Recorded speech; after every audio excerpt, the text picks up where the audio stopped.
So, good day everyone. We are from the Bachelor of Secondary Education, major in General Science. I am Jericho Mendoza Nabor, together with my group mates, Mr. Dan Brian Crisostamo and Miss Daniela Macalanda. So, we are here to share our thoughts and concerns about the video we will watch, entitled Alone. Alone is a short story about bullying. So, please bear with us throughout the entire session. So, come on, let us watch together.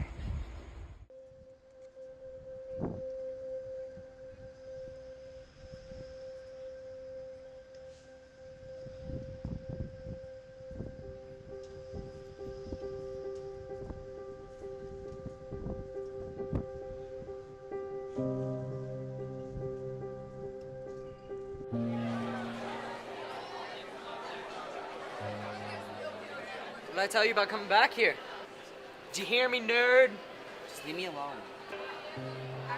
Watch yourself, punk. Everyone in this room wants you to die.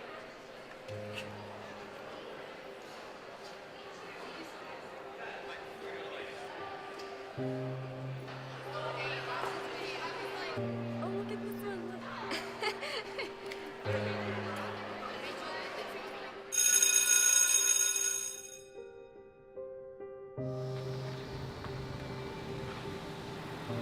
School just ended. Why are you leaving so early? What's the matter? Is pretty boy sad?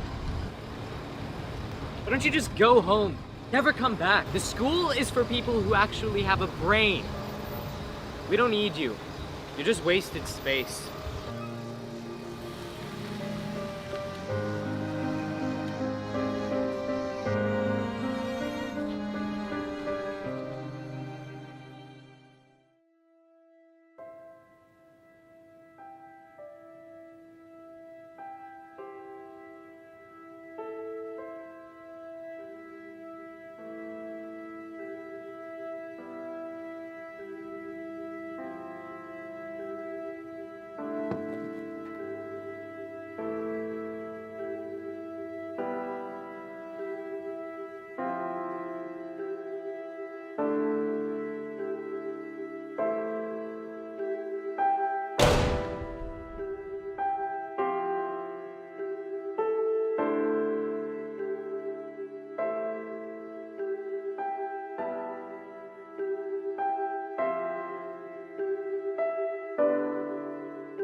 So, what situation was presented in the video? So, the video showed a student being bullied in school. The bully hurt the student by saying mean words and treating them badly. So, of course, based on the video, I watched the content of bully, how it works, how it affects the mental health of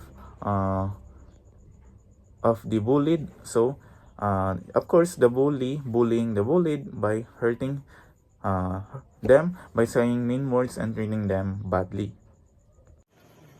So, based on the video we watched earlier, uh, there's some following questions that needed to be answered. And one of that is that, how did seeing the events unfold in the video make you feel? So, I feel sad and also angry at the same time. Because all of us know that no one's deserved to be treated that way. Alam natin na ang pambubuli ay may kaakibat na consequences.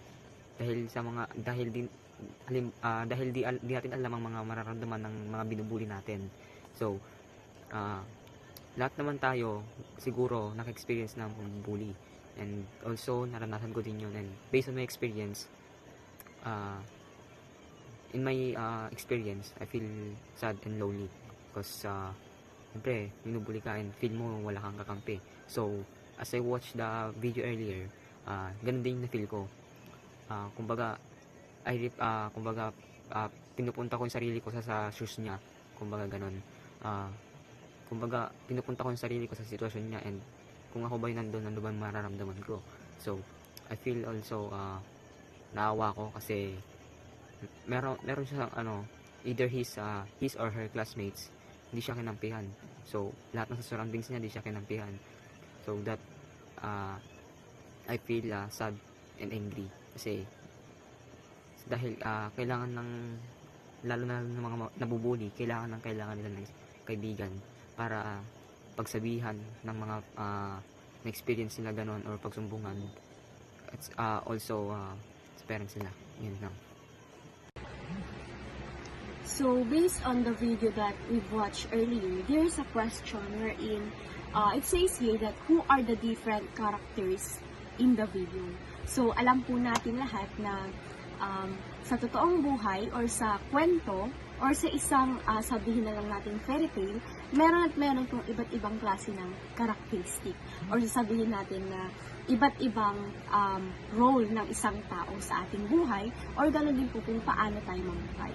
Una dito sa kwentong napanood natin, meron po tayong nakita na nabubuli, meron din pong nambubuli at higit sa lahat, meron din pong mga nanonood.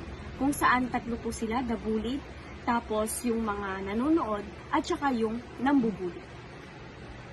So, the next question is, choose one of character in the video and how would you act when facing the same situation?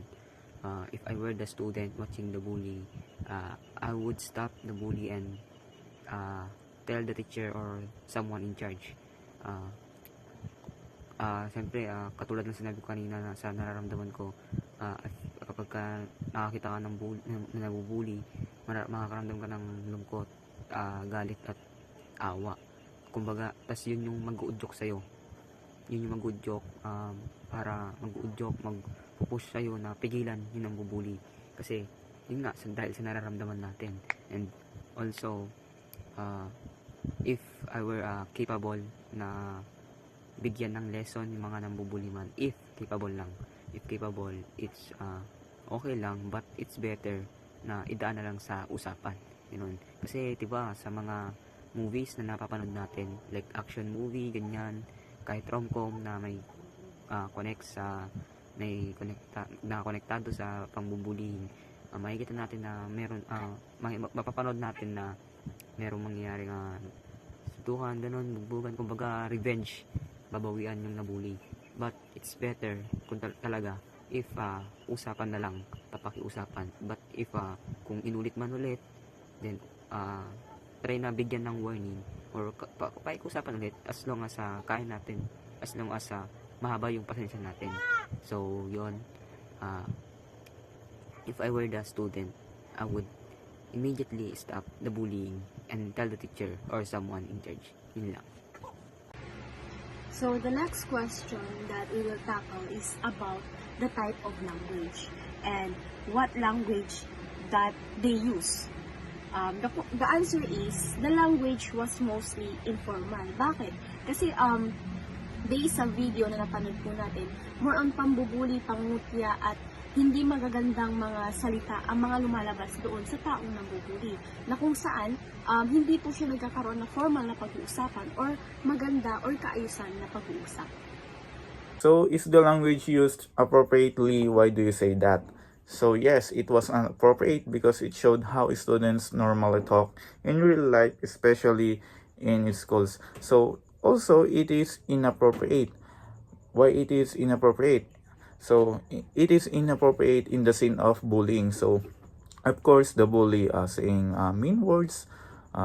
Mean words can classify as inappropriate words because it can affect the target or the listener. So, what advocacy is undertaken by the short film? Did it accomplish its goal? The advocacy is against bullying in schools. Yes, it accomplished its goal because it showed how bullying affects the people and why it should stop. So, as the video I watched, I've learned something. I've learned that how the bullying works, how the bullied experience the bullying. So, based from me, guys, so bullying is a serious issue wherein it needs to be addressed.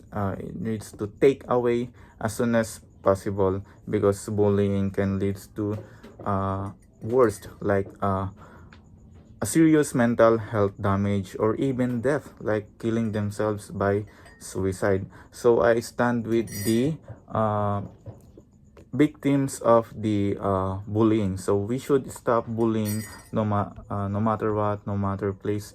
So I stand with it. So we should stop bullying. So, and that's our session for today. So everyone, hope you've learned something from us. So again, I am Jericho Mendoza Nabor, together with my group mates. So see you in again. Bye. Okay na yan. See you in again. Na ano na ako kanina.